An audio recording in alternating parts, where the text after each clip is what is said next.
My name is Joe Peroni, and this is the Rise Above Project. And today I want to take a look at this clip on YouTube. It's from Valuetainment short clips, and the title is, "What Could a Person Do to Become More Sexually Attractive?" Now, I have done a video from Valuetainment short clips before, and the guy who runs this, again, they say he's worth over $100 million. He's got a $25 million house, and he has about 3 million subscribers. So amazingly successful, no doubt about it.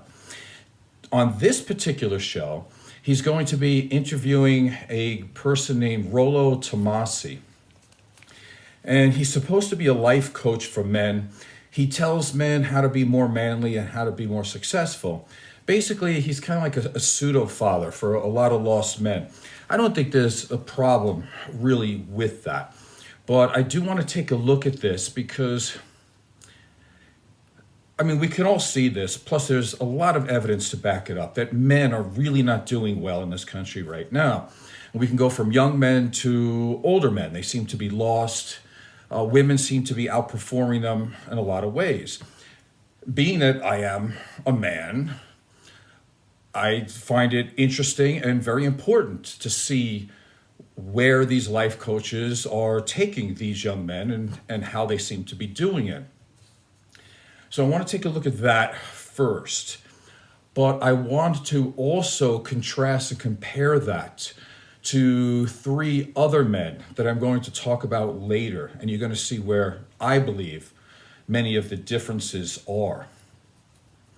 Now, some of the things he's going to say in here, I don't think are terribly wrong. So let me say that up front. But I really do think he's going in the wrong direction. And before we start this, I want to begin with this. For some reason, because of social media and this whole YouTube phenomenon where this manosphere thing is taking over, where you're having guys like this, where I looked him up, he doesn't seem to have any success really in any area of life. I mean, he's been married a long time. That's a good thing. But I don't see him being successful in any area. And he's making his money off of young, disillusioned men. And that's not terrible either, as long as he's helping. But I want to know, what are his credentials here? Because he doesn't seem to have an education. And I'm looking at him, he's not in shape really at all. If he does work out, it doesn't look like it. In terms of his looks, you know, there's nothing going on. There's nothing going on with his clothing that would set him apart. So I really want to see where this is going, because if you look at somebody like, say, Arnold Schwarzenegger, and let's say he got into the business of trying to get subscribers as a men's life coach, well, you could see it, because Arnold has been successful in everything he's ever touched. Everything he does turns to gold. So you can understand where his opinion, might matter. Whereas with this Rollo Tomassi, I'm not really sure. Now, let's be honest and upfront right in the beginning. His name, there's no way it's Rollo Tomassi. Rollo Tomassi comes from the LA Confidential movie, when the Kevin Spacey character is dying, and he mentions the name Rollo Tomassi. If you look it up on the Urban Dictionary, it means the guy who gets away with it. So I don't know if that has anything to do with what he's doing here, like he's kind of stealing money from unsuspecting young men. I'm not sure. I don't want to judge that way because I don't know. But let's take a look at some of the things that they say. And again, I need to preface this too. Once you start hearing this manosphere talk about red pills and blue pills and black pills and the sexual marketplace, I mean, it's almost where it's comical. Because real men, supposedly, if you want to use the term real men, would never speak like that. So let's start with this. The non-natural, because I know when you use the word natural, what can the non-natural do to increase their market value, both men and women? As far as sexual market value is concerned? Yeah, like sexual market value. I don't think there's any man from any generation up until this one, when men have become really soft and kind of mediocre, let's say. Nobody talks about a sexual marketplace. I wasn't growing up like in junior and senior high and going, so Mark, Steve, how you doing in the sexual marketplace these days? No man talks like that. So right away, if you're having a guy talk like this, I'm worried. I'm really worried a lot. Let's continue. Like you say you're available, you're single, okay, and you're in the marketplace right now, and you're like, listen, maybe you're at not at the best place career wise. You're kind of trying to get it together. Maybe you're trying to make a comeback, and maybe you're a woman who is 34 years old, and you're single, and your last relationship didn't work out. Maybe you're a single mother right now, and you left your husband, or vice versa, right? You're by yourself.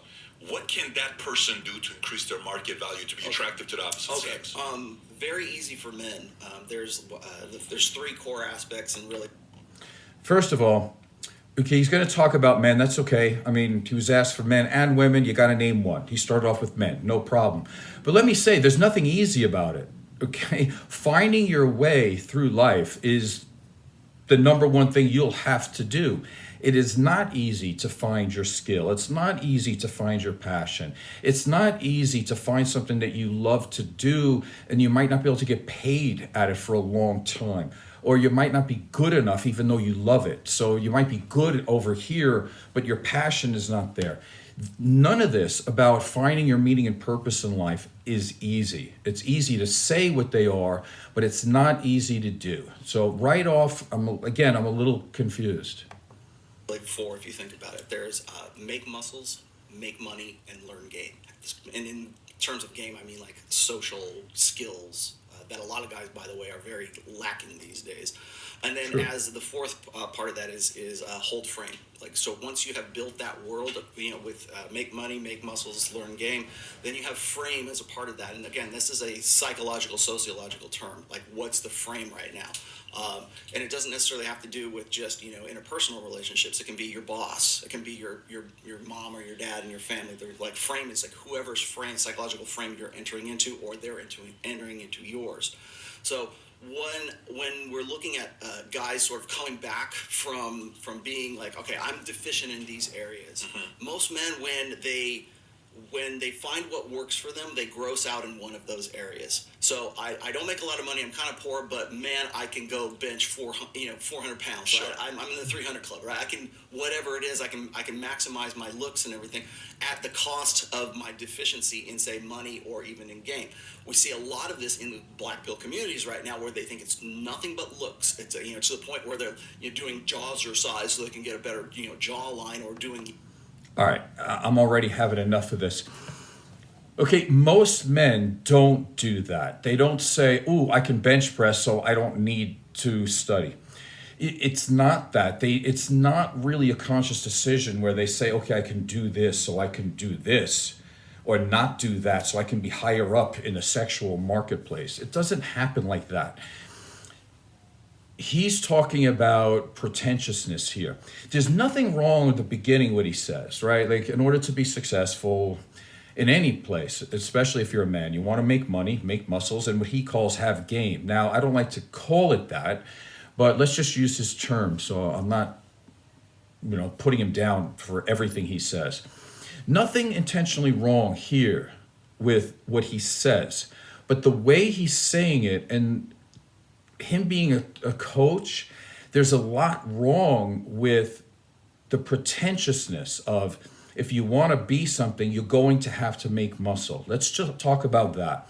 Bodybuilding's been a big part of my life since I've been a young kid. I've been around bodybuilders all my life. I worked out at like 4 o'clock this morning. I have never met any man who's successful and who looks great and has been doing it for a long time and training and eating correctly and going through the injuries and having to push through obstacles, and some of us compete. I have never met not one who said, I'm doing it so I can move myself up in the sexual marketplace so I can get a girl. It doesn't happen like that. Listen, I've been competing most of my life. I'm a well-decorated bodybuilder. I've got bodybuilding trophies going back from the 80s, 90s, 2000, 2010, you name it. And I still have not met one man who said, oh, I'm so glad I'm going through all this so a girl could really notice my deltoids. It doesn't happen. So again, if you don't have the passion for it and you're fake, everybody sees through it and you're not going to be able to do it for a long time. It's the same thing with making money. I know plenty of people in my life that started off and they go, oh my God, I love fixing things. So they start fixing cars. They fix things around the house. They become really handy at things. Then they end up owning things like air conditioning and reconstruction, whatever they call it, and heating companies, whatever. They do all these things out of passion and a love for it. There's not anybody sitting beneath a car trying to figure out how to, I don't know, do tune-ups on a car going, oh my God, I'm gonna move up the sexual marketplace and get a girl. What kind of talking is this? Like, it makes no sense to real men in every other generation, except maybe for this one who listens to people like this.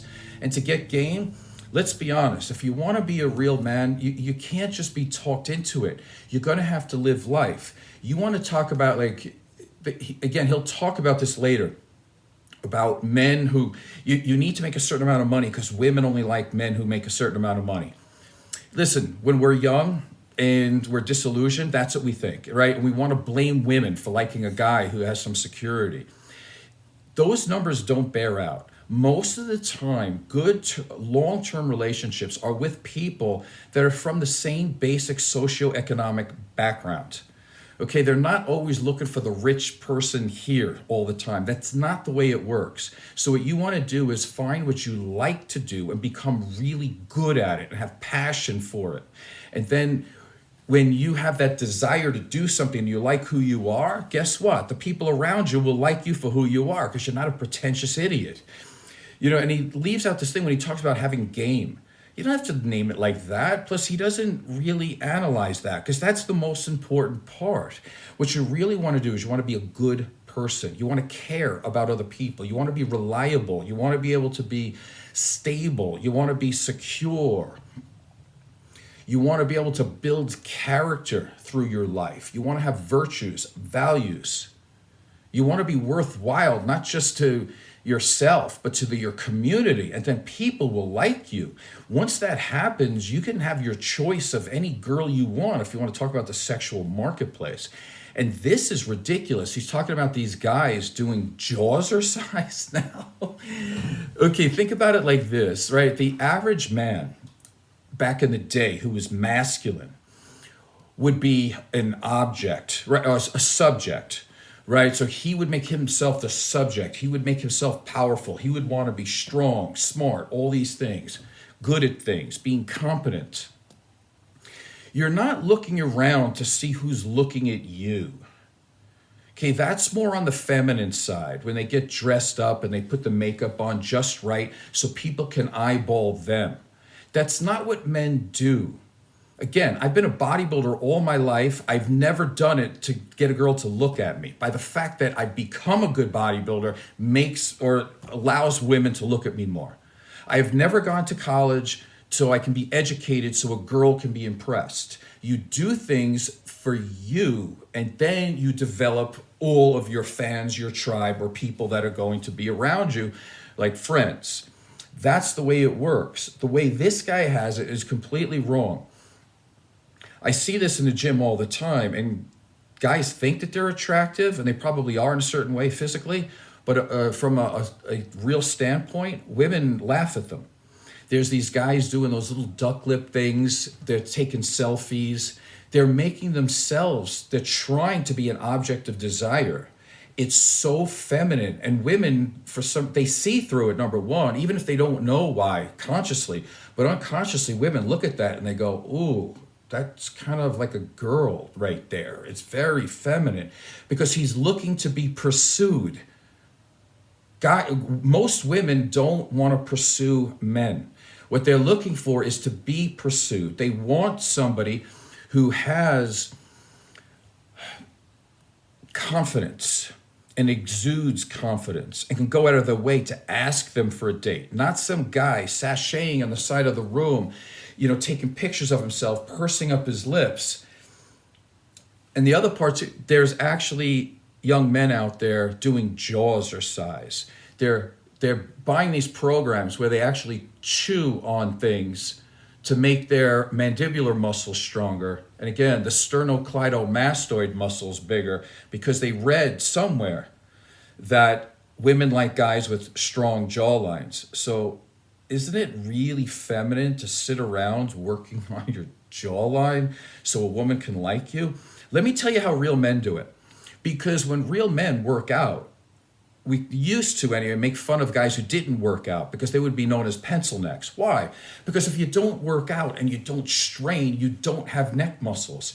So again, it's pretentiousness to sit there and do chewing exercises to build up jaw muscles, when in fact you can build up jaw muscles by being athletic. Like, what a concept, right? Stop being pretentious and stop taking shortcuts. Later on in here, he's going to say, if you want to make money, just go, he says, I think he says Bitcoin or some crypto, and then he says, be an entrepreneur. What?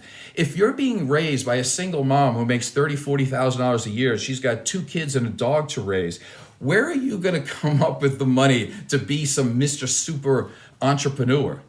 He doesn't tell you to get down and do some hard work and live a life. That's what's going to build up game and character and integrity. I don't hear him say any of that. Let's see if we can go on a little bit longer. I don't know how much longer of this garbage I can take. Cosmetic surgery as a result of cosmetic surgery. There we go. Really kind of obsessive misunderstanding that it's only about looks. Okay. So what you would think that these guys would be like, gym bros, or they would be like personal trainers or something. But that's one area that is, if you're deficient in one of those areas, you tend to gross out in others. So what I would suggest is look at which areas you tend to be really strong at, and then look at where you tend to be weak at. Most guys, if they're weak in money, they tend to gross out in looks. If they're fat and they don't look very good, or they're not naturally good looking, they tend to gross out in money and say, well, it's all about the money, and all I have to do is just pay for everything, and girls will want to come to me. And then it's like there's again, the game you're doing aspect of it. too Well, I many don't have things either to of those, attract but I'm very women charming, instead and of so living therefore I can, your life. I know You see Jimi Hendrix behind him? psychology, and Behind tend me? to gross out in that area He as didn't well. become the And greatest that's just guitar player in guys, the if world you to get want women. have if you really want He to build played yourself because he up, wanted where you're to. weak in those core And because three he things, loved it. because the fourth is to have frame as a result of all of those 3 things. So if you are not in good shape, which, what is it, 75% of the United States population is like overweight, and like 40% is like morbidly obese. That's true. That's usually the best place to start. Get your fat ass in the gym. That will help you out with your just not necessarily just the look side of things, but it'll help you feel better because you're releasing stress, and there's a chemical. That part's true. So, of course, I'm going to be okay with that. I'm going to stop him there because he just kind of meanders. But what he's also telling you here, and one of the things that is true, is that about 66% of people in America are overweight, and about 33% or so are obese. So this whole thing about you have to look a certain way to be able to get girls, because we're talking about from a masculine side here, getting girls. That's not true. The number one thing is to be a good person. That's the number one thing. I mean, yeah, if you have a great body but nothing else, you can get a girl. You're not going to keep her, though. Then it becomes up to you if you want to keep her or not, I guess. But see, I don't want to talk about that. What I'm going to do now, quickly, if I can, I'm going to move into what I call real men, and where we need real men.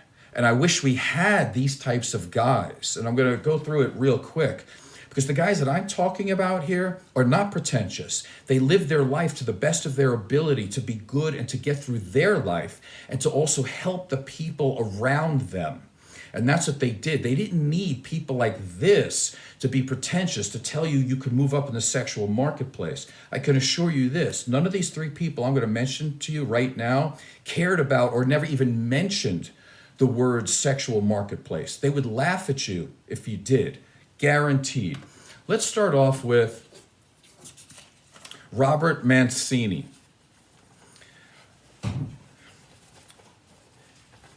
My girlfriend's father. He is not with us anymore. He died January 24th, 1999. But let's look at him to see if he was pretentious. All right, he served in the U.S. Army as a sergeant E7 from 1960 to 1972 during the Korean War and Vietnam War. Mr. Mancini served in the Army National Guard in Lockport for 12 years.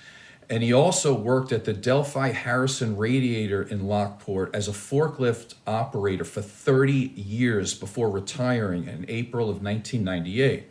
Now, again, when this guy says just go out and make money, just be an entrepreneur, like just be rich. Listen, real men work hard. And back then, you're talking 30 years of hard physical labor to raise 4 daughters and a son. That's the type of commitment that real men do not have today, because they all are so entitled that they think that they should start at the top all the time. It makes no sense. Here's a man who was in the Union and broke his back for 30 years for his family and was in the military. And by the way, everybody here I'm going to mention was in the military. They're not the military guys that you see today that go, oh, by the way, I'm in the military. I need you to know that because I need you to tell me, I want to thank you for your service. Listen, these people served because they wanted to. And they served in really tough situations. They made that choice. They were tough human beings that didn't do it so they can get praise when they come back to all these people and they're waving a flag. And let me just stop it at that. So, number 1, Robert Mancini on the list as being a real man. You know, it's actually a little hard for me to read this because real men are just going by the wayside and listening to idiots like this becoming pretentious and making themselves objects instead of being subjects and really grabbing the world by the neck and doing what they need to do in life. Let's talk about Joseph Baio, otherwise known as Dino. I mean, there's too much to list here. Let's go. He had children. He had grandchildren. He had great-grandchildren. And he died at 89 years old from COVID. So all those COVID deniers out there, okay, again, you know, think what you want, but really good people have died from COVID. Says here, Dino was a veteran of the U.S. Marine Corps, another strong, male, tough guy. He owned and operated Dino Hair Salon in Amherst for many years. He had friends from coast to coast, and they often received surprise packages as he loved to shop. If there was a jazz festival, even in Cuba, you would see him there. He lived life to the fullest and remained independent and active for his entire life. And I could add this too, because he was the mentor for my girlfriend. He served as a mentor for many people, I'm sure of it. So his role in life and his ability to help people is immeasurable. And when you look at it, again, passion. You don't just learn how to cut hair and own a salon for all those years and all those generations and mentor probably hundreds of people just because you were trying to move up in the sexual marketplace. It's stupid. It doesn't make any sense. Here's a guy who is as tough as nails in the Marine Corps, and yet the other side of him, he was a hairdresser and owned a salon. I love that. Full-rounded people who loved what they did and found a passion and pursued it. That's a real man. Another one, Dino. Last but not least, my friend.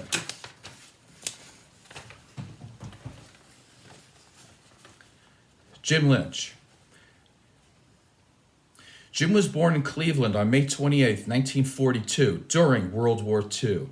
His father was a prisoner of war, and his mother had a mental breakdown when he was an infant.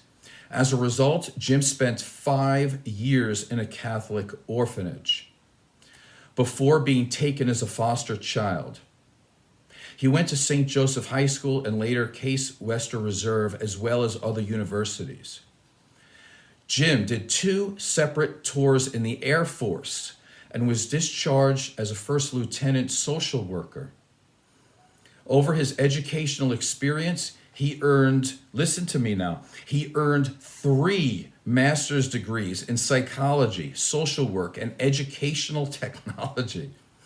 Jim moved to California and married his wife, Victoria Housley, in 1978. They were happily married 43 years at the time of his death. Something else that this supposed life coach doesn't tell you about is that it's about relationships.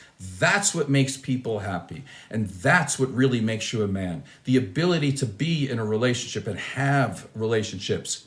He never says that. He uses the word game. Make sure you remember that. Jim's achievements included researching and compiling a pictorial history of Parmalee Children's Home in Parma, Ohio, established in 1925, which he donated for historical purposes. Jim earned a black belt in Taekwondo at the age of 55 and played jazz saxophone and flute at numerous venues in California and Nevada. He felt his biggest achievement was his only child, a daughter, Carolyn Ruth, who resides in New York City. He was loved and respected by all who knew him and will dearly be missed by friends and family. So here you go. I don't want to hear about excuses about people's childhoods ruining their life. Here's a guy who lived in an orphanage for 5 years and did everything possible. You want to talk about a man? Let's talk about a man. There it is right there. He did everything. He was in the military. He was a good husband. He was a good father. 3 degrees, psychology. He knew how to play music, like Taekwondo. What are you kidding me? This is all about passion. It's not doing things to move up in the sexual marketplace and to get a girl. Just stop it. It's time that we start looking at, if we want to do this and we want men to be better, we have to look at men like this. One more time, thank you, Mr. Mancini, Mr. Bayo, and Mr. Lynch. Thank you. Those are real men. Follow them. Don't follow people like this. This is garbage. Don't follow that. Anyway, I'm Joe Peroni. This is the Rise Above Project, and I hope this was valuable to you. Thank you.